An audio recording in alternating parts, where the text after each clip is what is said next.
here. How are you? I'm good. I like our, the behind the scenes discussions, which thank Yes. God our audience do not see, because if they will like us even more. They would. I think maybe we're going to have to do some kind of bloopers or some kind of behind the scenes of Ashley and Olga at some point. They can see the preparation that goes into the survival of the broker. How we discuss the topics and how we decide which going to be more ecologically relevant to the Yes. crowd, because we don't want to scare you away completely out of the industry. You don't want to give the brutal truth just yet. Just easing them in, right? Yeah, because the beauty of it that you're there to discover and potentially change it. Yeah, correct. So how's your week been? How's the Monday started off for you?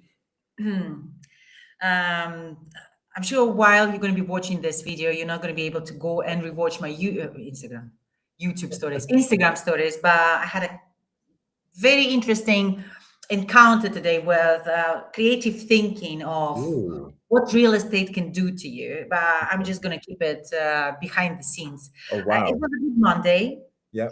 Okay. Indeed. Productive? Productive. I am basically refurbishing all of my training sessions, Wow. doing the speaker notes and kind of putting it all together, understanding how much content do I have and how much I still have to produce. What about you? Nice. And just quickly, I know that you're in the process of kind of giving Live It Up a facelift, right? So I think Yes. new to come. Yes, the process of rebranding, meaning the brand that I have now, the logo, the Live It Up, been created by me, the colors being selected by me and approved by the audience, you as well. You're just like, oh, this one I like. Yeah. However, now I'm getting a professional help because at certain level, you understand that the content matters a lot, but then it has to be packaged relevantly. Yeah, but you did it right. You package yourself, and now it's so unique and very organic with you. So I have to just go backward. Go back to go forward. It's always good. Yeah, because I believe that you actually should do the facelift for the brand, not for the face. Correct. Maybe every month. I mean, joking. Every year. Every year at least. Fresh, you see where you are with what you want to deliver, the value, because we don't do decisions, oh, I'm going to do this, right? Or I'm going into real estate and I'm going to only do the real estate as an agent. It could be so many different avenues that you can actually position your career in, right? Correct. And I also think the fact that you're doing this now shows progression, right? It shows growth. So, you had the first season, which is the blue and the yellow colors, and it's all kind of fun and this and that. And I feel like now we're entering into the second season, but it's a bit more kind of orange one. yeah, exactly. A bit more kind of professional. I think it's kind of you've gone up a level, and it's really clear to see with the new branding that you're doing, with all the content that you're planning and putting out there. So I feel like it's going to be a really exciting year for Live It Up. Thank you. Thank you. Your real estate COO. Excellence, where that's how I'm not talking about you. You are your real estate COO. Yeah, literally. It's the kind of, how you say it, it's how you approach, how you call a certain level of authorities in the government here. Nice. Good. Okay. So today, I think we're going to be talking. Huh? Sorry, I'm just interrupting you. What are we talking about today? I think we're talking about the day in the life. The day in the life, something that the successful performing top agent will do with his schedule in a day. And I'm going to be focusing on the off plan, and you're going to be focusing on secondary. I was even thinking to create it in certain, this fitness influencers showing how they eat 3.5 calories a day, and then they still stay thin and with a six-pack. And then someone who has not got that far in the development of the muscle mass, or trying to eat 3.5 calories, and just like, oh, well, I became a little bit bigger than I expected. So we were going to try to do this, remove the, let's say, those kind of agents who are on that level already going to be able to do, but make it really usable for someone who is just starting. Correct. To kind of like just break it right down. And I think that it's definitely important. I think there's so much to do in this job, especially in the secondary market. There is so much that you need to do. And I always say it's like spinning plates. You need to spin a lot of plates to kind of keep your business going and to keep it progressing. The minute one plate starts to fall, everything else starts to crumble around you. So if you don't keep those plates spinning, or have many plates spinning, then it just doesn't normally kick off. But it is kind of, as a new broker, it can be very overwhelming, you know, to know what to do and what to focus on. But in reality, actually, it's really simple if you keep the simple formula. And let me kind of cut you there, because you do have a colleagues in your team, and they love to have a coffee and the tea, and potentially a little bit gossip about the new admin and the marketing and how the leads are bad. And there is so much conversation, and there is a smoking as well. We can go downstairs and have a smoke, like those type of things. And you just, as a new agent, you just think, okay, these guys, they sound really professional. Yeah. Maybe I'm gonna get some value just hanging around them and just listening to what they say. What do you think about this? I think it depends on the people. I mean, sometimes in some scenarios this can be good, because you do want to, on the good side, you do want to be around people that are doing well. So I would always look on the board and see who is performing really well, and maybe do kind of be their shadow and do go downstairs when they go downstairs for a break and listen to what they say and pick their brains and ask questions. But it's a double-edged sword, because you don't want to fall into the wrong group, the group that don't have the deals on the board, the group that has got no money on the board, and the ones that aren't doing too well. But they're still going for breaks, and they're still having lots of coffee, and they're still spreading the tea around the Exactly. office. That's the group you don't. I'm just gonna take a moment to put us on live, because live on YouTube now. Sorry, guys. Oh yes, let everyone know. We kind of did this not impromptu, but we didn't kind of remind today, did we? Yeah, because we just thinking that everyone has the right agenda. Okay.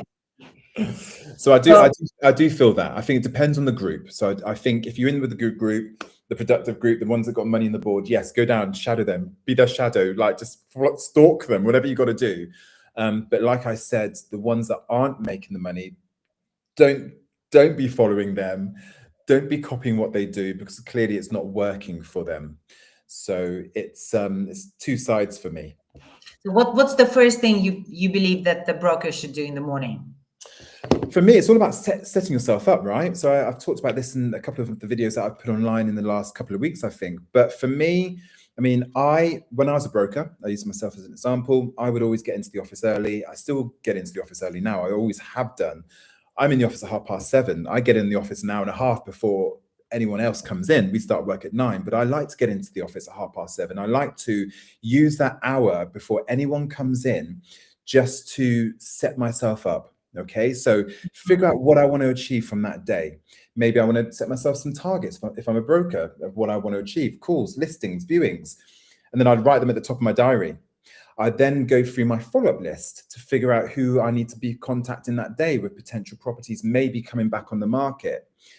Maybe even look in Property Finder. I used to have Property Finder alerts set up on my email. So every morning, I think mine was like 8 o'clock in the morning, I'd get emailed with all the new listings that come on in my community. I would then scan through this list to see if there's any properties I recognize. Maybe I've been in contact with those owners, so I can try and, reconnect with them. Or if I don't know the properties, then actively try and get them. That would be maybe through touting or going to drive around the community, seeing if I can pick out that property and get the address. So I'd use that morning prior to anyone coming in to really set myself up for the day. Once obviously the mornings happen, morning meetings, caught up with my manager, my colleagues, I would then maybe contact my viewings from the day before. Try and push some offers out of them. Okay, so I showed you 3 properties yesterday. This was the feedback. You've had time to think about it overnight. What are we doing? If I'm not able to get an offer out of them because the properties weren't quite right, I need to understand why. So what did I get wrong? Okay, so you told me you're looking for X, Y, Z. I feel like I gave that to you, but clearly something's missing. So maybe I need to requalify them. and then go back to the drawing board and get them back out again, maybe later that day or the next day. So always follow up with my clients. Then give your owners a call, give them the feedback from the day before. So you're reconnecting with them. If you've got viewings on those properties every day, you should be in contact with those owners every day, giving them feedback. I always say the good, the bad, and the ugly, right? Because when you do get an offer with that property, maybe it's not quite what the landlord's wanting, but because you've been giving him feedback for the last week or two, he knows how many viewings you've had. He knows that you've had really low offers. So he'll be like, you know what, Olga, it's the best offer we've had. Get me the deposit today and we can close the deal. As opposed to not contacting that landlord for 2 weeks and then giving him a call with a really low offer. He'll be like, sorry, who are you? No, phone's gone down. Exactly. Right. So it's keeping in contact with those owners every single day so they know what you're doing and what effort you're putting in. After that's been done, it's going to be your leads, your new leads, contacting all your new leads from overnight, anything that's come in from property finder portals, qualify them, get them booked in and get them out as soon as possible. Once you've done that, it's then onto the database. So hopefully all this you can do before lunch. So that's going to be probably 100 calls right there with your database, your follow-ups, all the stuff that we discussed. That's going to be a lot of calls that you're doing. So the idea is that the morning you're using to generate your business. So that leaves the afternoon for you to go out, do your viewings, meet your clients, meet your landlords, take your pictures, close your deals. Okay, there's no stress then because hopefully you've hit those KPIs before you leave the office at lunch or 1 o'clock. So that's really what any top performer will be looking at doing in the secondary market, is using that morning to set themselves up. And then the afternoon, they're out and about. And that's the formula that seems to work for most. Yeah. We have a question. Let's just answer the question and then we're going to continue with the off-plan schedule. So I'm not really, I can read the name. Is it Adam? Maybe Adam again. Adam Zidane. Or cold calling. So which way work real estate agents in Dubai, outbound or cold calling? So I'm guessing which one works best? Outbound and cold calling is basically the same thing, just for us to understand, because inbound is when the client is calling you because for submitting his inquiry because he's seen some certain ad, I don't know, board or social media ad or property finder, and he clicked on the WhatsApp or whatever, send the email. And cold calling is where you have a database of, let's say, potential owners, because you don't know, are they still owners, if they sold the property, and then you're calling them. Correct. So it depends. I would say, but my answer is secondary market is probably 70% of the cold calling on the database of the potential owners to find the listings, to find the property to sell. And off-plan is probably 50% cold calling. Why I'm saying a cold calling? Because you're going to be giving a fresh lead, someone who inbound himself.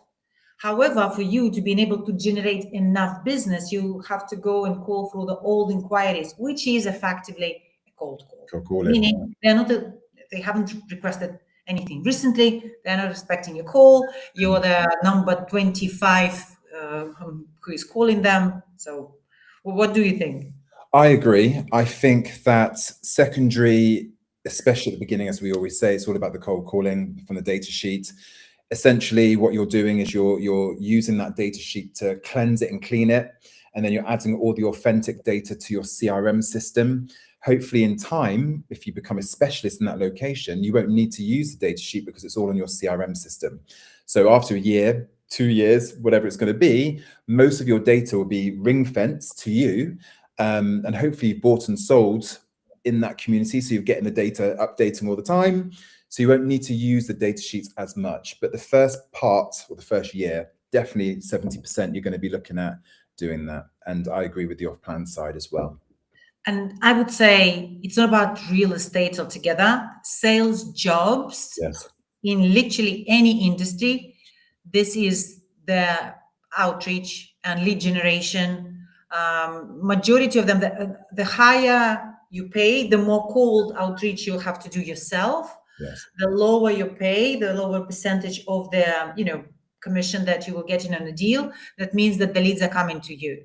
Correct. But if you want really to build your business and being able to know how to talk to people, I don't know anything better than a cold calling. We did in our life a fair cut of that.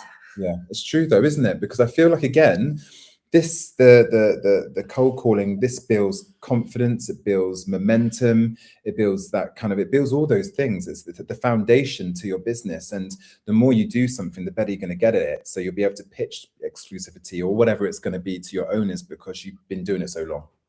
Yeah, so that's the answer. Let's go back to the off plan. Yes.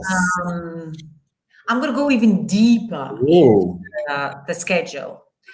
If you want to become, I mean, what's the difference between the secondary and off plan in terms of, fundamentals for me is that the secondary market agent, he has a product.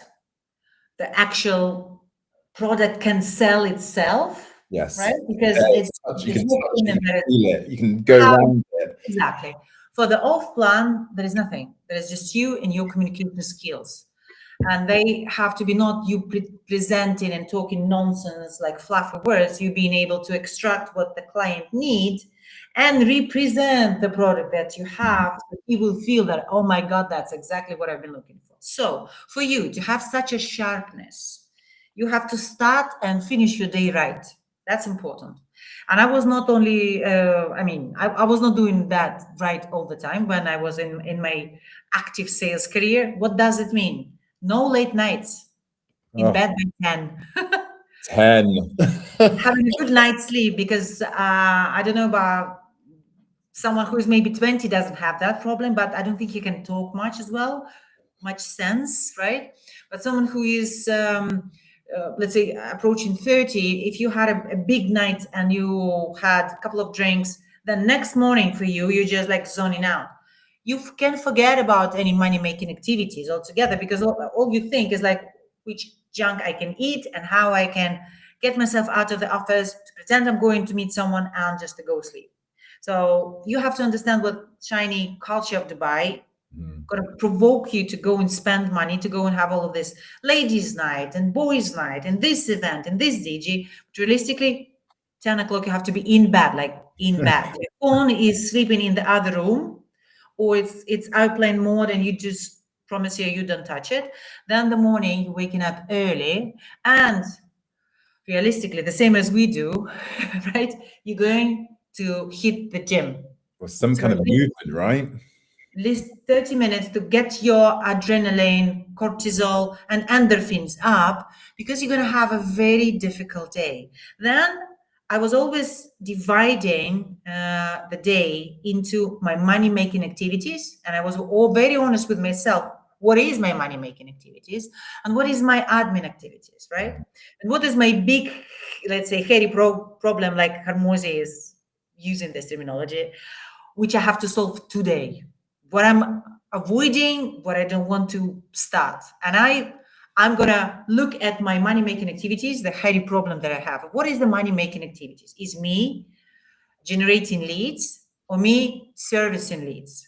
So that's my number one priority. So that means if I'm calling through the age leads, I will divide my day into the morning call outs and the evening call outs, depending on the location, times, and what is working better for me in terms of I had a better pickup rate. I'm going to write down all of my statistics. I'm not just going to randomly call a random list of people. I structure it and prepare the list in advance. So when I'm sitting on my call blocks, I just print out the list. It's in front of me. I put the timer on my laptop. I have the list here and I'm calling and writing down my notes without stopping and executing any of what I just promised to the client. That's going to happen after my call out. So this is my money making activities, and I'm very clear with that. And then it's going to be maybe additional money making activities, which I would say now creating the content, right? Because if you're an offline agent, Yes. maybe less than the secondary, you have to start building your personal brand. And when I'm saying content, it's not like a funny videos of you talking how great the project is, walking around the sales center, pointing on the building. probably sit down with some data, analyze different areas. For example, if that's the beginning of 2006, create a small self-explanatory report on the areas that you've been focusing on, showing the increase or decrease, explaining why villas are giving higher price appreciations than the apartments, but the apartments are giving high rental yield. So do the content creation which is giving value. And then, of course, servicing your clients. I would allocate myself 2 days a week where actively learning new projects. So I'm going to developer's office, but purposefully. I'm not just going to hang around there, just like, hey, Ashley, here's a good coffee today. I haven't Right. had breakfast in 2 days, so I'm back here just to have a free croissant. No, go there, you study, you understand the cross-selling opportunities. You kind of, I don't want to say inspect the project as a client, but you question the relationship manager of the developer in a way that the client will question you. You got everything, you put everything on the Excel file because you're not going to remember much, but you now generating, I know it's boring, but you kind of own data sheet of the projects. So whenever you will need that, you can go back. And can you imagine after 2 years, you still have the same project sheet? You know the prices, you know what those are pros and cons of the area, you know everything. This data might be lost in your mind, but it's still there. So that's the schedule that I preach. And I think it's good. And I think, you know, even down to the getting up early, I think definitely anyone, and even going to bed, I think in this job, to do this job hungover is a nightmare. Nightmare without hangover. Exactly. Without the hangover, it's a nightmare. But with a hangover, Jesus, I remember those days. And it's just not even worth it because you're going to be off your game, and to deal with people, to make the calls, to do all the things you got to do, to have that energy to do it, it's not going to happen. And it's keep that for the weekend or when you're not working for sure, but to have that structure, to get yourself up early in the morning, to get yourself to the gym. I know we talked about this before, but fitness has been a huge thing for us over the last kind of 18 months, and it's really completely, I'm not just saying this, guys, but completely changed my mindset with everything, with work, with my personal life, with everything. But it really, really helps set your mind right. And all my ideas come when I'm in the gym in the morning. I have my notes open and I write stuff down, and I think about all these amazing things I want to do from the real estate CEO or the company I'm running. That's where your brains are so active. So get yourself, even if you're walking, like you sometimes walk around the lake in the morning, right? Get yourself out in the sunshine. Love it. That's even better because you're out in the sun and it wakes your body up. So you get ready for the day. So it's definitely something you want to consider if you're not doing. Just try it once. See how you get on. Let us know. But it's definitely something you want to do. Also with my guys, so my guys have access to like a daily planner. Okay. And this pretty much highlights or sets up their day. So the first half of the day, it's all about, you know, the follow-ups, the content planning, all the stuff they need to focus on, the leads, landlord feedback. It's literally listed and they can tick it off. And then they've got a little section for what they're focusing on for the day. So what clients they're focusing on. Maybe they've got a couple of hot clients. What are they looking for? So just a bit of a reminder. It's got then their hot properties and then any offers that they're working on. So they can then basically plan out their day. They know what they've got to achieve. So literally, I'm kind of spoon feeding it for the brokers to make sure they get the most out of their day.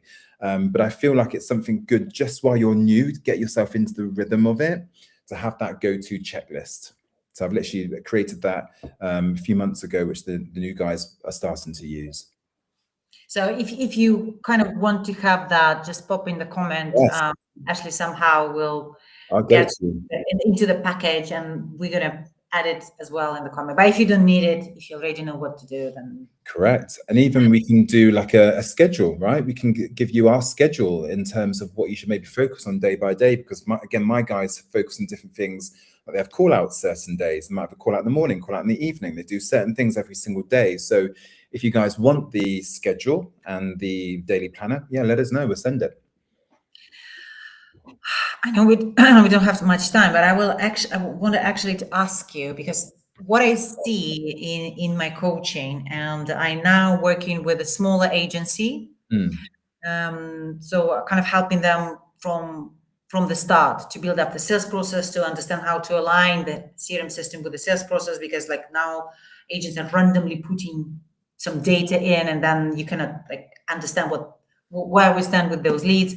They're mainly offline focused, and as a part of the consultancy, I asked them to create the Google Excel file with all of the clients, the active clients, the hot clients that they have now, with the stages. I asked them a couple of questions. So what I realized reading that is, first of all, agents, they themselves don't know how to calculate return on investment. That's, for me, it's just like the simplest thing to do. It's kind of no-brainer, but they don't know how to do that. They don't know how to present it to the client. As Marks, they know how to calculate rental yield, but they call it return on investment.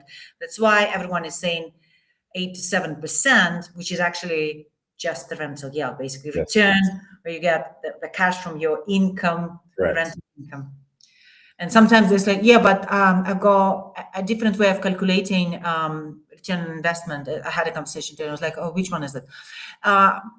That girl showed me, and that was about the occupancy rate. And she calculated based on occupancy rate of 80%. And this agent, she's new. She's been on the market maybe 5 months. And I was like, yeah, but occupancy rate is only applicable if we're talking about short-term rentals. Yeah. She's like, really? And guys, so if you don't know this, dig deeper with even ChatGPT. He will explain you how to calculate it. Just find the I don't know, the ways to learn. And now it's so many, right? There's even these ROI calculators if you don't know. So again, that will help you out. So you can input all the information and it will spit back to you. But again, I think you have to understand the logic. The logic is simple, because what the client would expect from you to pay you a commission, but he's not paying you commission because you're just there and you need the money. He would expect from you to take a pen and a paper and being able, okay, so that's how, just like, okay, so in 10 years, it's going to be roughly this. Then we're going to add a price appreciation on that. Then they're going to divide it on the amount of years you're going to be keeping the property. So on average, you will have 25% total, like all ROI, return on investment, and rental yield. Yeah, correct. That's the minimum expectations that should be met by the agent. Right. I do feel like again, we're actually doing this session tomorrow. So in the group that we have this week, so we've got 3 guys this week, and they're going to be going for those things tomorrow, which is good. So it's definitely beneficial to have, because that's going to set you apart from most other brokers, because they don't take the time to do that. But it shows also your knowledge and your skill within the market, and it's going to build trust with that seller or with the buyer or whoever, because you're able to have that conversation at that type of level with them. So I think it's super important to do that. And coming back to that file that I've been going through, and again, that one of the reasons why I started training and coaching agents, because I felt there is so many opportunities are missed by the clients because of the agent are not able to sell, they're not able to actually execute the simple process. That rather than not knowing how to calculate, the other big question, specifically in an off-plan, let's say, sales, is that agents, they don't really know or understand anything about the product, meaning not a developer, they don't know what to offer, they have no idea what new upcoming project, they don't know which areas. So that alone is as a big piece, as if you don't know those things, regardless how good are the leads, they're not going to buy from you. That's the thing. I think you're literally selling sand, aren't you? So if you're not able to understand the projects that you've been assigned to, or that your company is selling, then you're not going to win, right? Because these people need to part with the money on a product that's not even there yet. So they need to feel confident and comfortable with you pitching and selling them this product, So they're going to ask you so many different questions, and they need to feel like, okay, this person, I get it, I trust him. Okay, here's whatever I need to pay. If you're not able to do that, or you don't sound confident, or you're missing out bits of information, or maybe they know more than you, maybe they've done their research and they're testing you, which is sometimes the case, then again, it might Exactly. be And how is that they know more than you? Yeah. Because you're here on the ground and they're over there. How is Right. that even possible? It really is. So I think it's for off planner, I think it's definitely a hard gig, because you really have to know your stuff, down to the numbers and everything else that goes with it, because there's nothing for you to touch. You can't go and touch the wall, and it's one of them. Yeah. Yeah. So are we expose ourselves enough for today? so. Are we gonna let everyone Yeah. stay? I think that's a good Continue one. our meetings? Short and sweet and down and dirty. I think it's hopefully given some value in terms of the structure, but we can't emphasize this enough. Structure in this job is everything. And, there's, like we said, there's so many things to do, and not enough time. So to give yourself a proper structure and plan your weeks, I did a video on this a couple of weeks ago again. I would start the week on the Sunday. So start that planning on a Sunday. And even like we do, we plan our content on the Sunday, and we know what we're going to be doing and posting for the week ahead. And it's so important to do that. Some of my brokers start on the Saturday. They make their calls to their sellers and landlords on the Saturday, doing the price reductions and giving feedback. And so on Monday, that job's done. That frees up more time. So it's just making sure you get out what you need from this job, because there's always going to be something, somebody to call, somebody to chase. But if you're not organized, you're going to miss opportunities. So that starts with, your follow-ups, your CRM system, updating that, and even your calendar. I even put all my stuff now in my calendar. So I plan my my weeks on the Sunday. I plan my week. And if you see my calendar, my work calendar, it's got everything in there because it pings on my phone, even down to me waking up in the morning, going to the gym, Love that. taking the boys for a walk, my breaks, my lunch, my free time, and I just need a bit of time to myself to think. Like, everything's in there. So I'm down to the minute detail now. So my whole life is mapped out, not just for the week, but for the weekends as well. So I think it's super, super important that you guys do that as well. And it will help you to know what you need out of your day and your week. Perfect. We have one more last question. What should be your first KPI to keep in mind for the first month in job? So for secondary, keep it simple. It's all about your calls, okay? Set yourself a calling target, because the calls obviously will generate yourself, hopefully, opportunities with listings. If you're not making enough calls, you're going to delay the rest of the process.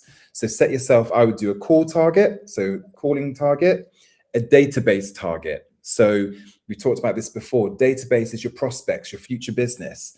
So out of your 100 phone calls that you're making in a day, for example, you've got to add 5 of those calls to your CRM system. These should be landlords or owners that confirm they own the property, but maybe the property's rented or they're living in it. So it's going to be your future business.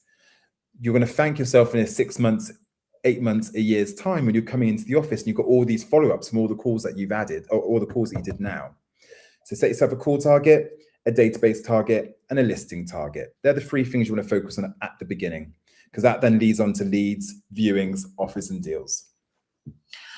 And I would say, if you are starting with the off plan, then your first 2 weeks for sure, you will not get any leads.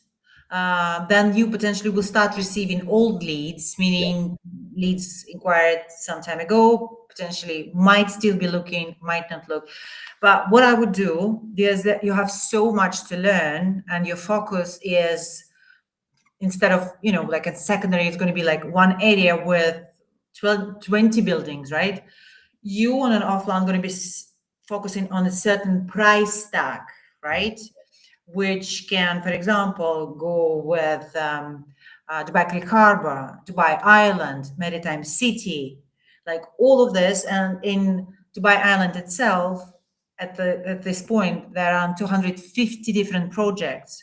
So that means that you have to allocate yourself structured. Of course, you got to sit with your manager. Ideally, he will give you the structure of which offices of developers you have to visit, how you then learn it. And for yourself, you, after each and every visit, you either do a small presentation, couple of PPT slides, or at least do some notes, reusable notes. Yeah, not like this ones, like a proper notes. This way, you, after you heard the information, you rehearse it one more time, then you put in it on paper. Yeah. This is how you learn, because the first call you're going to have with the potential buyer, you will have to talk about the project at least a bit. So there is no point for you to do the call outs if you have no idea about anything. What are you going to do? You have nothing to say. You don't have a you don't have a building yet to sell. Right. So true. I'd even go down the lines. I was talking about this today in the training with them, with the new guys that we have on board.